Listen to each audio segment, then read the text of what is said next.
So in the previous video we completed the solved examples of our textbook. Now in this video we are going to study or understand the questions of your exercise, that is examples, numerical problems of your exercise.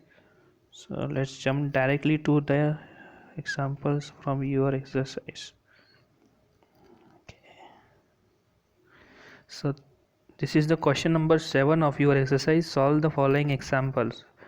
The first example इसमें से है an object moves 18 meter in the first 3 second, 22 meter in the next 3 second and 14 meter in the last 3 second. What is the average speed? Simple सा है, एकदम बिल्कुल simple सा problem है ये. इसमें क्या बोला है कि देखो एक ऑब्जेक्ट है, मूव हो रहा है, तो उसने पहले जो 3 सेकेंड मूव हुआ तो पहले 3 सेकेंड में उसने कितना कवर किया? 18 मीटर, 18 मीटर कवर किया. फिर उसके बाद अगले 3 सेकेंड में उसने 22 मीटर कवर किया और नेक्स्ट 3 सेकेंड में उसने कितना किया? टोटल 14 मीटर कवर किया. तो टोटल टाइम कितना मोशन का रहा उसका? टोटल टाइम उसने किया 3 + 3 + 6 टोटल 9 सेकेंड तक वो मूव किया और उसका एवरेज स्पीड अपने को निकालना है. तो क्या करेंगे यहाँ पर? डेटा देखो क्या दिया है अपने को. एक सेकेंड हाँ, कहाँ गया? हाँ, डेटा देखो अपने को क्या दिया है. सबसे पहले डिस्प्लेसमेंट S1 क्या दिया हुआ है? पहला डिस्प्लेसमेंट कितना हुआ? 18 मीटर. टाइम पहला T1 क्या था? 3 second. S2 displacement, second displacement कितना था? 22 मीटर. उसके लिए टाइम कितना था? T2 3 सेकेंड फिर से. उसके बाद S3 तीसरा डिस्प्लेसमेंट कितना था? 14 मीटर और उसके लिए time 3 second T3. Average speed अपने को निकालना है. ठीक है, इसको क्लियर कर देते हैं एक बार.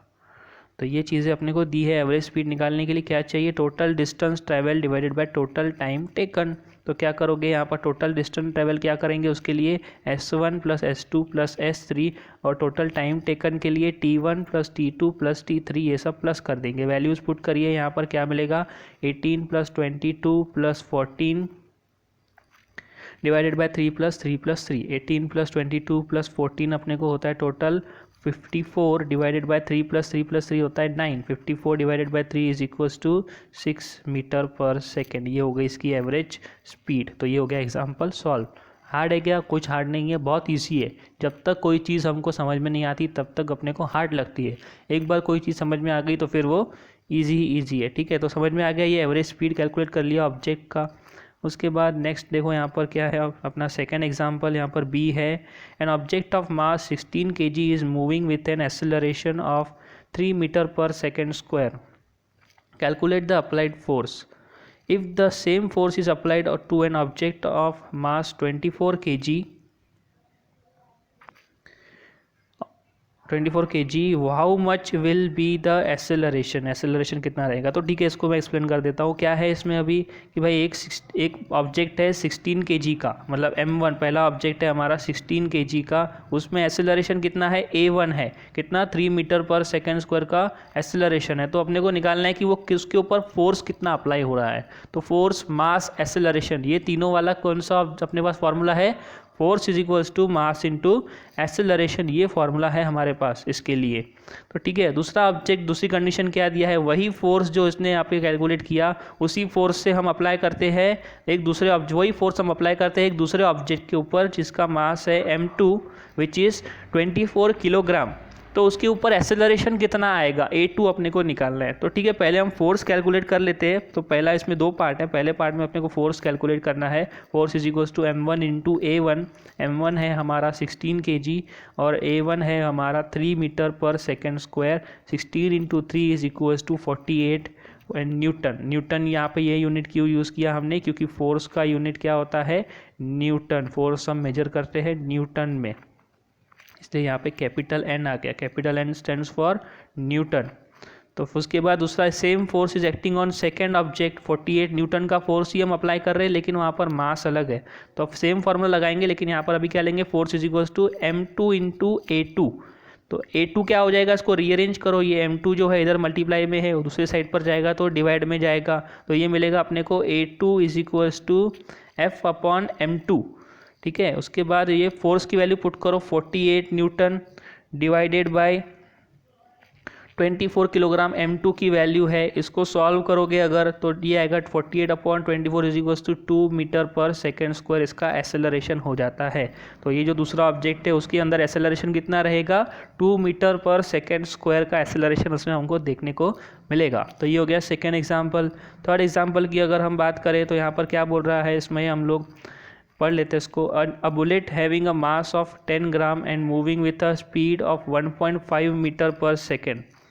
ठीक है, एक बुलेट है, उसका मास कितना है, 10 ग्राम की बुलेट है और उसकी स्पीड कितनी है, फायर करने के बाद 1.5 मीटर पर सेकेंड की स्पीड से वो मूव हो रहा है। और वो क्या करती है, एक बड़ा सा वुडन ब्लॉक है उसके अंदर धंस जाती है, पेनिट्रेट कर देती है, उसके अंदर घुस जाती है। वुडन प्लैंक के अंदर लकड़ी का एक फट्टा है, उसके अंदर उस लकड़ी के फट्टे का मास कितना है, 90 gram. The plank was initially at rest. Plank जो था, वुडन प्लैंक जो था, वो इनिशियली रेस्ट पोजीशन पे था, कोई मूव नहीं हो रहा था। जैसे ही उसके अंदर बुलेट आए, फायर होगी, एम्बेड होगी, उसके अंदर घुसेगी, तो क्या होगा, वो बुलेट उसको प्लैंक को भी अपने साथ आगे की तरफ थोड़ा सा लेके जाएगी, है ना। तो उसके अंदर भी मोशन आ जाएगा, किसके अंदर, प्लैंक के अंदर। और दोनों थोड़ी देर तक एक साथ मूव होते रहेंगे और कुछ टाइम के बाद रुक जाएंगे। तो हमको निकालना है कि जो जब साथ में दोनों मूव हो रहे हैं तब उनकी वेलोसिटी क्या रहेगी। ठीक है, तो उसके लिए हमको यहाँ पर देखना है। सबसे पहले तो डेटा जमा कर लेते हैं क्या क्या है। M1 मास ऑफ बुलेट 10 ग्राम, इसको किलोग्राम में कन्वर्ट करेंगे तो मिलेगा अपने को 10 × 10⁻³ किलोग्राम। इंडाइसेस के रूल्स बहुत ज़रूरी है, न्यूमेरिकल्स और मैथमेटिक्स सॉल्व करने के ज़िंदगी भर काम में आते हैं आपको। इंडाइसेस के रूल्स याद रख के चलो, ठीक है। उसके बाद यहाँ पर U1 वेलोसिटी, इनिशियल वेलोसिटी कितनी है उसकी, बुलेट की फर्स्ट 1.5 मीटर पर सेकेंड उसकी स्पीड है। मास कितना है वुडन प्लैंक का, M2 90 ग्राम, उसको कन्वर्ट करो फिर से किलोग्राम में, कितना आएगा ये 90 × 10⁻³ kilogram. U2 initial velocity of wooden plank that is 0 metre per second, rest पे है वो क्योंकि। और फाइनल वेलोसिटी तो दोनों की सेम ही है ना, V1 और V2 दोनों साथ में मूव हो रहे हैं। तो V1 है velocity, final velocity of bullet, and V2 है final velocity of what, wooden plank. तो दे आर बोथ इक्वल, इसलिए यहाँ पर लिखा है V1 = V2 = V, जो हमको यहाँ पर कैलकुलेट करना है, ये हमको यहाँ पर निकालना है। तो कैसे करेंगे, by law of conservation of momentum जो हमने स्टडी किया था, मतलब total initial momentum = total final momentum.